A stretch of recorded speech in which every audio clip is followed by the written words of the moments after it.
My guest today is Allison Hurst, Associate Curator at the Modern Art Museum of Fort Worth. So visitors to the Moderns Focus Galleries right now can see works by Frances Stark. Tell us a little bit about this artist. Thank you so much for having us. Our pleasure. Frances Stark is a Los Angeles-based artist. She has been an artist for over 25 years. This exhibition features all paintings, but just to give you a little bit of background on Frances, I would really categorize her as more of a conceptual artist. She works in a variety of media, so she's a really multidisciplinary artist. She's done videos, performances, paintings, of course, collages. Really, the kind of thread that connects her work is language. Language has been a central motif throughout her work for the past couple of decades, which you will see quite clearly articulated in this exhibition. Cool. She's a writer. I read the press release, among other things. Yes, yes. Well, show some of her works, please. Absolutely. Awesome. I wanted to start out by talking about this painting by Frances Stark called Black Flag. It is a 4-panel canvas, which, as you see, is giant in scale. The left panel is this American flag that you see here that's on a flagpole.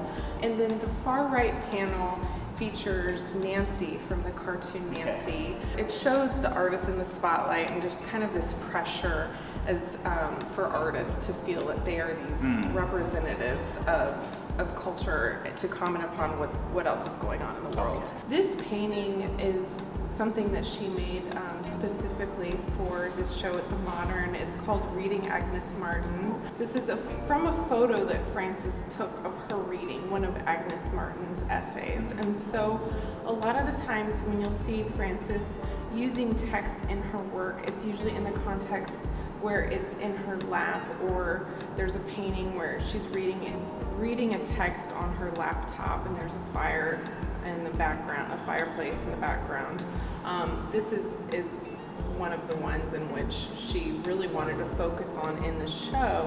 This is one of my favorite works in the show, and it really kind of shows the preciousness of the book as an object. You see this gloved hand holding this book, kind of like a platter, but also, you know, they're very typical of the gloves that we use in art handling and what we use when we're dealing with precious objects. This book, Course of Empire, commemorated the artist Ed Ruscha, who is also a Los Angeles artist who uses a lot of text and is a huge influence on Frances. He represented the United States in the Venice Biennale in 2005, and Frances was invited, since she is a writer, to write a text about Ruscha. And the author, Joan Didion, was also invited too. So that was a very big deal to Frances to be featured in a book about Ed Ruscha with one of her other literary heroes, Joan Didion.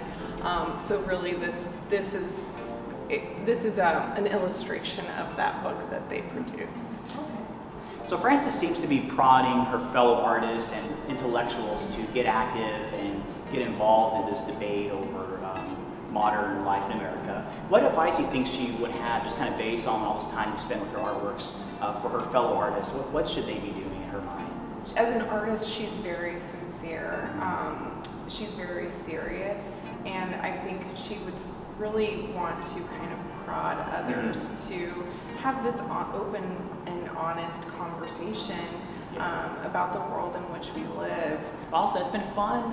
It's an intellectually engaging show. Some of it's dark, some of it's political. There's a lot going on here, and you did a great job deciphering it for us and our viewers. So thanks for your time, and we encourage folks to come by and check this out in person. Thank you so much for having me. Thanks for doing it.